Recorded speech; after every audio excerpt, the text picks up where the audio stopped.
Alright folks, I thought I'd just do another video today, just on quarantine and bacterial issues and just my general experience in koi health, which is far from expansive at all. It is purely what I've dealt with my fish. So a couple of things you see posted on a lot of the groups, especially on the UK Koi Owners group on Facebook.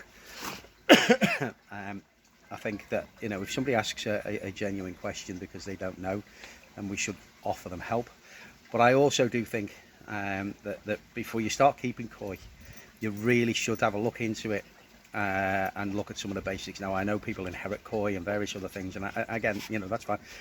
100% you'll get any help and advice I can give you from my very limited experience. There are professionals out there, there are people out there who do know. But there's things I think that everybody should be aware of. If you can hear some snuffling down there, there's obviously a mouse got in behind the boarding, and the Jack Russell's determined it's going to get it. So excuse the old truffle pig down there. Winnie, leave it alone. Not going to come out while you're there, is it?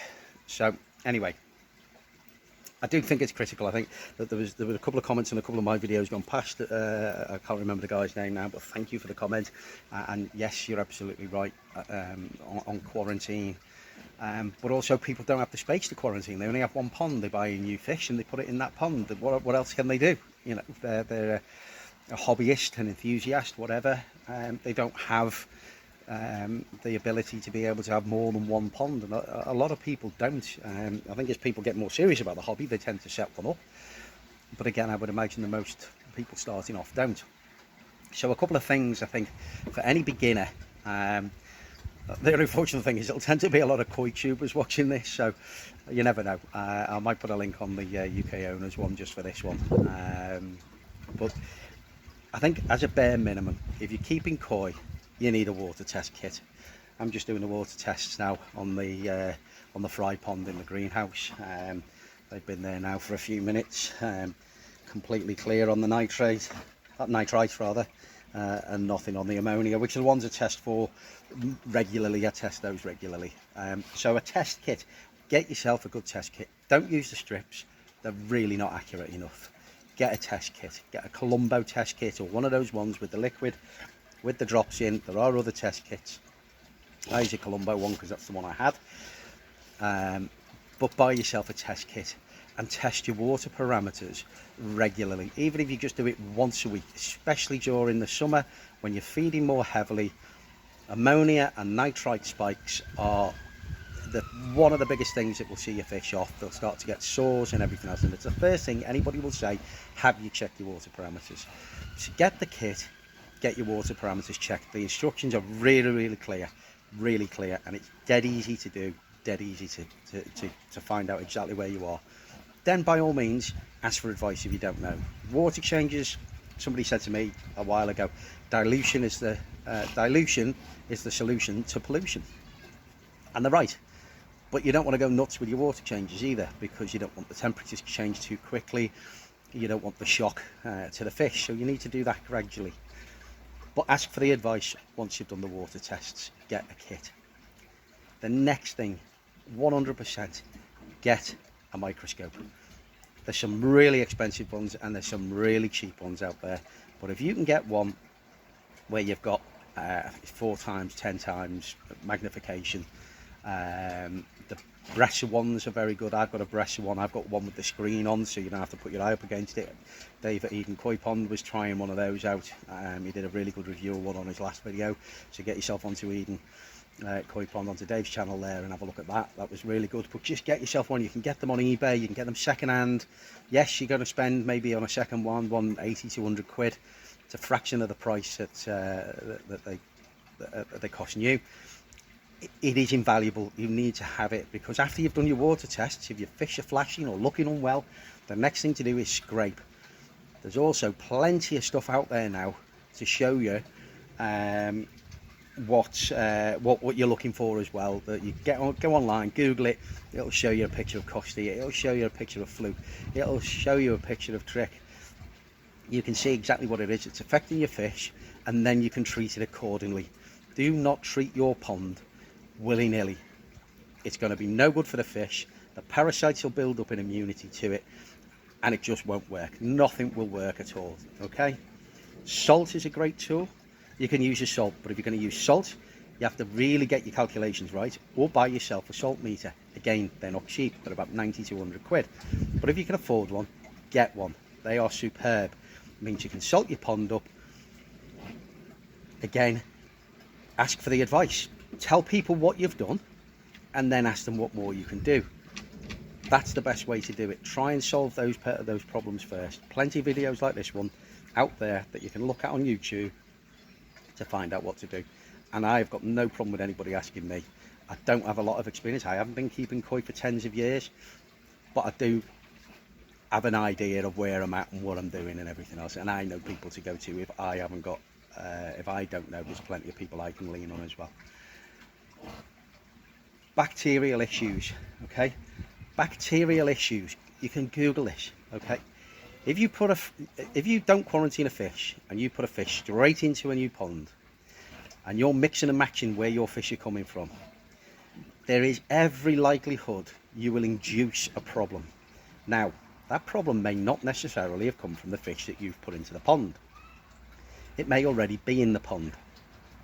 Bacteria and parasites live in everybody's pond. That pond is full of it.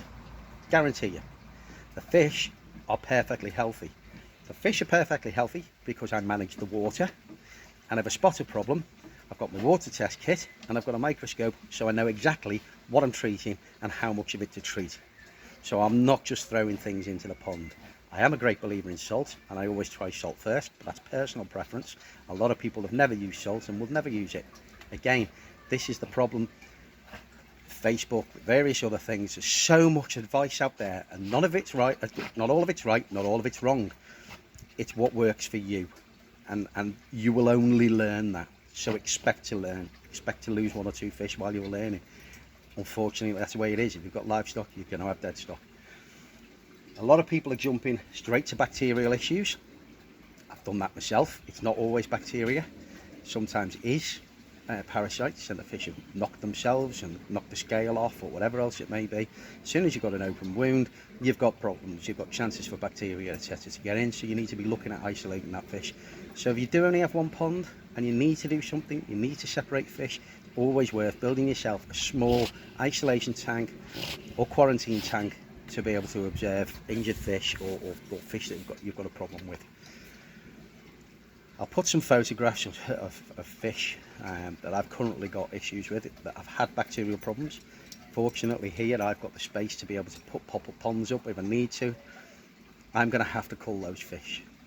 It's one of those things, it's one of those decisions that isn't an easy decision to come to, but ultimately you've got to do what's right for the fish. Fish are the only creatures that vets are not obliged to look after. They don't have to do anything. If you take any other animal to a vet, they are obliged by law and by their oath to treat it. Not fish though. Fish are a no-no. Okay, there's not enough people know about them. Yes, Lincolnshire Fish Health, they are the authority. Paul Reynolds, everybody's said it. But again, not obliged to do anything, and can only offer advice based on your experience. So you're going to have to build that experience. You're going to have to learn. So the critical things: water test kit, definitely get one of those. Microscope, definitely get one of those. Loads of videos out there on how to use them. Again, even Koi Pond, my boys Koi have done them. Several other people have done them. Very, very good videos on how to use it. Jamie at Keeping It Koi does some great videos on stuff like that as well. So get across, have a look at those videos if you're not sure how to do it. Plenty of people to ask, like I say. But if you're going to keep koi, you're going to have problems with koi. They're finicky. They're not like goldfish. They don't like temperature changes. They don't like water changes. They don't like any change of any description. Okay, it's been bred into them so as we can look at the pretty colours and enjoy them, and that's what it is basically. So you've got to make sure you've got the gear. Get your water test kit. Get your microscope. Don't treat unless you know what you're treating for. Get a quarantine tank if you've got the space you want. If you haven't got a quarantine tank, make sure you buy your fish from one supplier. That doesn't mean you're not going to get problems, but what it does do is it limits the problems, and that supplier will be able to help you. There's some fantastic suppliers out there. Again, Danny at My Boys Koi, or Danny's Koi channel. You've got, you know, the big boys, Koi Wholesale, Koi Water Barn. You've got Tim Waddington, World in the Shikigoi. There's plenty of them. Oaks Farm, New Forest Koi. God, there's many out there. Okay, and they're all good, and they will all help you. They will all give you advice. But if you get a dealer, you trust the dealer, stick with your dealer. Okay. Pond rescues, great. Lots of ponds need rescuing, but you've got to make sure you've got the space to put those fish in, because if you put them fish in your pond, you are asking for trouble. Quarantine, critical in those circumstances. And again, water parameters, scrapes, get the right treatment into them for what you're treating for. Somebody put on one of the groups the other day, they bought a new filter, they wanted to know whether or not they should use some of their media out of their original Easy Pod to get that going, put it on the pond. Whatever you do, if you buy a second-hand kit, all of my kits second-hand, by the way, if you buy a second-hand kit, I bleach it personally. I just put bleach in it, and I will run bleach through it for a good few hours. In fact, I'll just leave it overnight. It'll have worn off by that point. But get it over, get the bleach in, get it all over it, get everything covered in it. Really nice, good solution of it. Rinse it off thoroughly. Make sure it's thoroughly rinsed. Run fresh water through it a few times, then you're good to go. Do not put second-hand gear straight on your pond, because that gear will be full of bacteria, good and bad, that the pond it's come off will be used to. Yours won't be. You'll have naive fish against bacteria that have been in that pond, in that filter for a long time. So make sure you thoroughly clean it. Get your biosecurity right. You will have far fewer problems. If you have a problem, know how to treat it. Get your kits. I know I'm labouring the point, but there's so many people out there who don't know, and I get that. I didn't know when I started. Nobody knows when they start. Of course you don't. You have to ask the questions. But don't go into koi keeping naively, okay? Because it can be the greatest hobby in the world, but it can be the worst as well when you're losing fish like they're going out of fashion. Just take some basic advice and go with that. All right. I'm not going to harp on about it anymore. I'll put the pictures up at the end. They're not good, they're not nice, but it shows you what can happen, and it can easily get out of hand. It can easily get out of hand. You've got to spot it soon, you've got to treat it, you've got to get in. But most of the time, if you've got a bacterial problem, you look at Simon up North Koi there, what a guy. That guy's been through the mill with it, and he did everything he could for those fish. He spent a fortune, he contacted everybody, and in the end, he had to cull them. And I think even he said, and he'll correct me if I'm wrong, that if it ever happened to him again, he would get them out quicker and he would cull them quicker, because it just gets the problem away. And unfortunately, it's one of those things that we have to do. You have to make those decisions when it's with fish, because there just isn't enough knowledge out there to really help you. Now, whether that's something that the BKKS can get involved with, or anybody else can get involved with to try and improve that, I don't know. I really don't know. But until it is improved, they're the choices you're going to have to make. So yeah, a bit of a downer video that really, but I'll try to keep them in the background, because they'll make anybody happy, won't they? I mean, who doesn't love to watch fish swimming around? That is so therapeutic. So therapeutic. I just find it mesmerising. So, thanks for watching. I hope people who watch this who didn't know can take something from it. If anybody's got anything to add, please do. I don't think there are any experts. I really genuinely don't think they're experts. There are people with a lot of experience, and they will all have learnt the hard way. And that's what it is. That's what we have to do. But yeah, I hope this gets out to a few people who weren't sure or who didn't know. And if you want any help, if you want to ask a question, by all means, fire away. If I can answer it, I'll answer it. If I don't know, I will know somebody who does. And again, it's all based on our experience. So, happy fish keeping. Be good. Enjoy this little bit of summer I think we're going to get over the next couple of days. I'm away in the van. It's my 50th on Friday. So I'm going to go and get drunk with the missus in the caravan and enjoy a bit of sunshine. Why not? And I'm going to go and throttle that dog, pulling my pond apart trying to get the mice. Take it easy, gang.